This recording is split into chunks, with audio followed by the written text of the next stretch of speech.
On behalf of Kentucky Transportation Cabinet and our partners with the Ohio Department of Transportation, I just want to wish and thank everyone for coming out today to help us call attention to a very important public issue.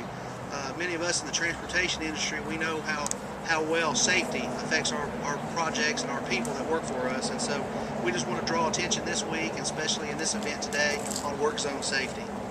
I'd like to start out by introducing some of our folks behind us here. We're happy to have with us today the Kentucky Transportation Secretary, Mike Hancock.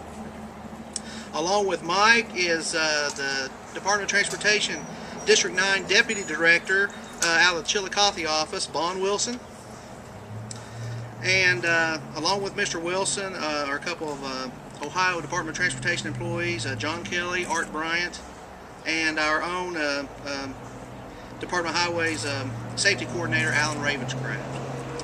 So, it's my pleasure once again to introduce a gentleman who has spent his career knowing and working around work zones. He has served in many areas of the Transportation Cabinet. Not only has he been State Highway Engineer and Chief of Staff, but he currently serves, as I mentioned a moment ago, Secretary of the Transportation Cabinet. Mr. Hancock is also President of the Southeastern Association of State Highway and Transportation Officials and serves on executive committees of the AASHTO and Transportation Research Boards. He serves the Governor Beshear as his representative for highway safety throughout the state, and in that role he works closely with local, state, and national leaders as our advocate for protection of not only the traveling public, but also for our highway crew people.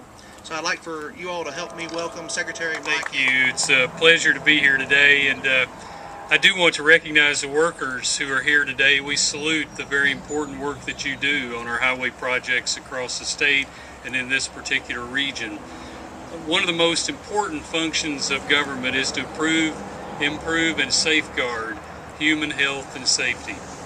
And as we do that, there are a number of ways in the Beshear administration that we accomplish that goal. There are things such as inspecting coal mines to prevent accidents and injuries. We inspect workplaces and offer training to keep Kentucky's men and women safe on the job. Our newborns get health screenings. Our health departments inspect restaurants and grocery stores to ensure that food is safe. And we enforce our laws for clean air and clean water. Our police officers enforce traffic laws. I could go on and on and on. The point is, our effort to improve health and safety is never ending. It's a constant job. And that brings me to the reason we're here today. We're entering the busy construction season for work zone activity. And as you travel throughout the Commonwealth, you probably have seen crews working along our roadways. They may have been clearing our highways of snow or ice, doing highway repair or reconstruction, utility work or bridge painting, tree trimming or brush removal. You understand it's a number of things that our people are actively doing on our roadway system every day. And as spring arrives, you'll see an increase in the presence of our crews.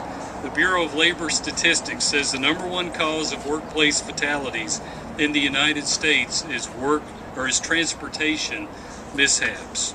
That includes workers struck by vehicles or mobile equipment. The potential for tragedy is obvious in a highway work zone, but the danger is not limited to the men and women who work there. 667 people were killed in work zones in this country in 2009. More than 40,000 were injured in work zones. That's a fatality every 13 hours, an injury every 13 minutes. And the vast majority of the victims are motorists. 4 of every 5 victims in a work zone crash are motorists, not highway workers. Motorists who fail to reduce their speed. Motorists who were not prepared for the unexpected. Motorists who were distracted as they entered a work zone. Motorists who fail to keep a safe distance between themselves and the car ahead, or between themselves and a work crew.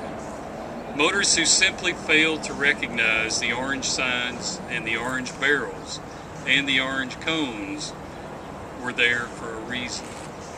So you can see that this is not just a job site issue.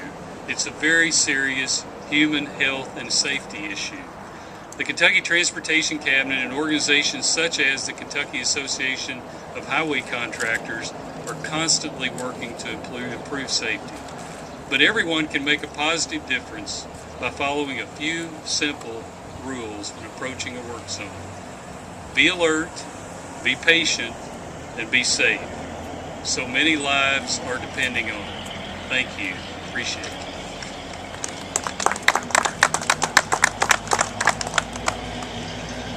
Thank you, Secretary Hancock.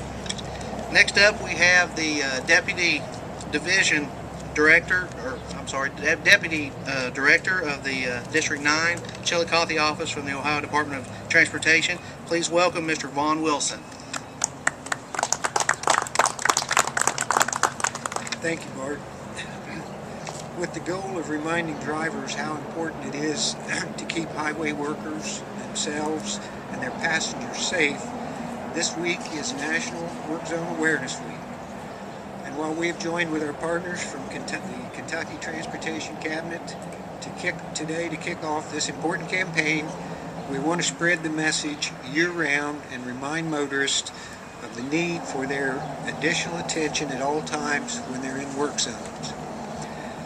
After analyzing 10 years of crash statistics, ODOT safety experts have found that drivers are more likely to be injured or killed in a work zone on a dry, sunny afternoon than at any other time of the year.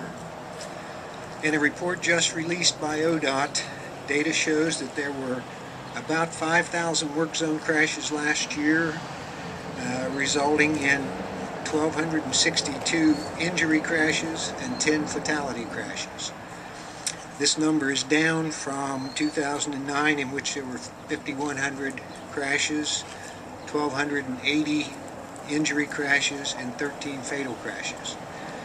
In District 9, the area that I represent in ODOT, we had a total of 40 crashes in work zones, resulting in 18 injuries. While there's no upside to talking about injuries and deaths in work zones, the data is promising. Since 2001, the number of crashes in work zones has gone down 37%, and the number of fatal crashes has dropped by 50%. Analysis has shown that the top 3 causes of work zone crashes can be prevented. They are following too closely, failure to control, and improper lane changes. We do all we can to ensure the safety of our workers and the motoring public, but to see a real reduction in work zone crashes, it requires the attention of everyone in the work zone, and it requires that the drivers change certain behaviors. To help motorists better navigate through work zones, ODOT is doing its part by continually using new technology and refining its policies concerning maintenance of traffic control. Beginning this year, ODOT will require its contractors to use high-intensity flashing lights and reflective tape on all equipment in work zones. And additional signing and special warnings for motorcyclists have been added in recent years. But in doing this, we urge the motorist that how you drive keeps you alive and our crews safe. I'm going to relate a personal experience that occurred just yesterday. It's kind of ironic that I'm here speaking about this today. My son works in the South Carolina DOT in the Greenville area, and he called last night and said, "Dad, we had one of our maintenance workers killed today while they were patching potholes." So I thought it was very ironic that that occurred just at this time. Now I would like to introduce 2 of our maintenance workers from our Lawrence County garage right across the river here, Mr. John Kelly and Mr. Art Bryant, and they're going to relate some of their experiences while working out on the road.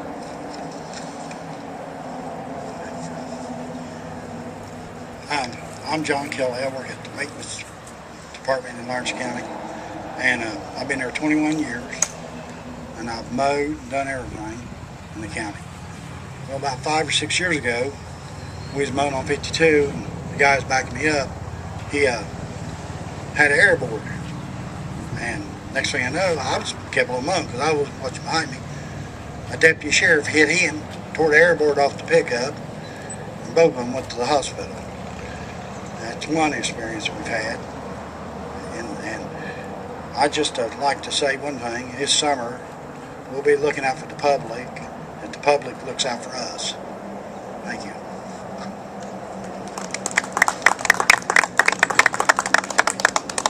Yeah, I'm Art Bryant. I'm from Lawrence County ODOT. I've been there for 9 years. Seen a lot of accidents missed. A lot of them happen there. I like to see people slow down a little bit in work zones, be a little more careful and pay attention to what's going on around you. Stuff like that. That's all I have.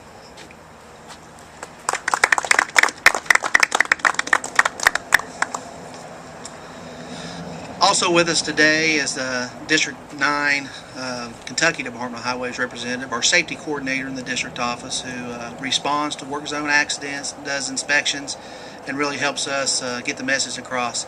I'd like to introduce Mr. Alan Ravenscraft.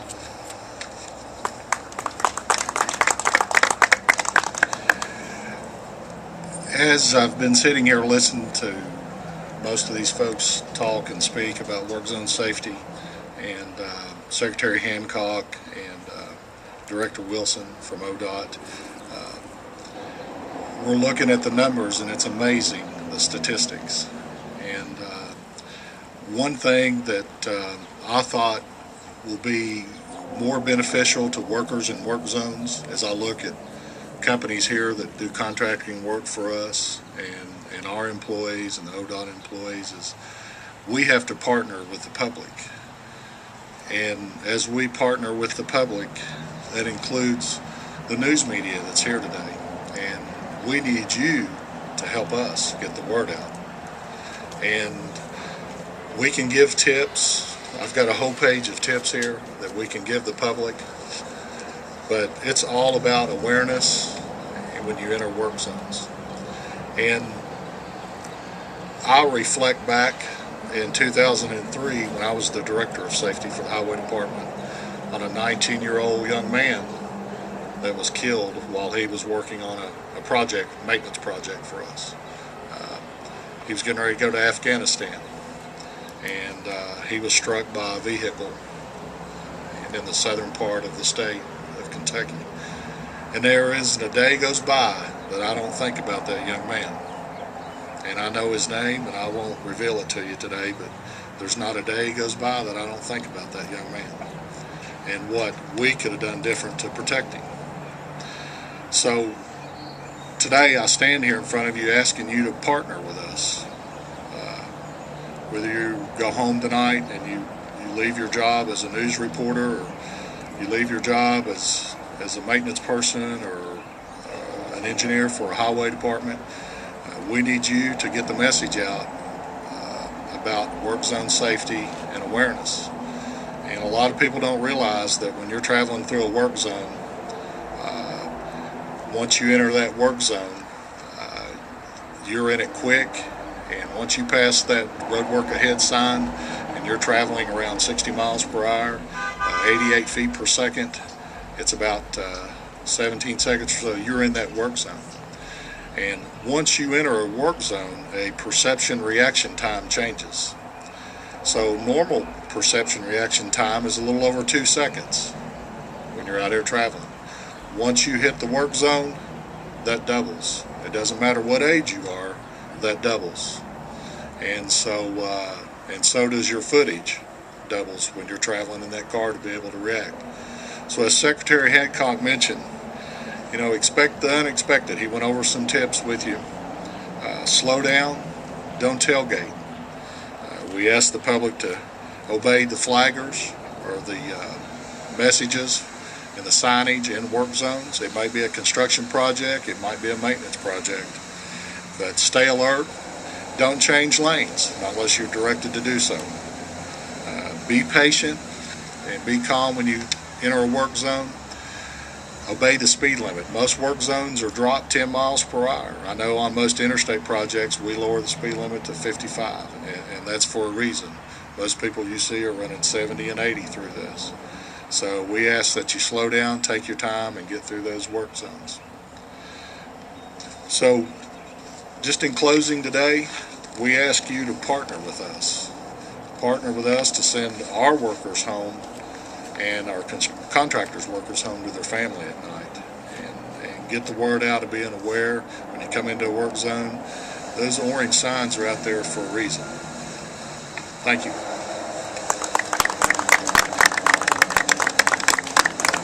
Thank you, Alan.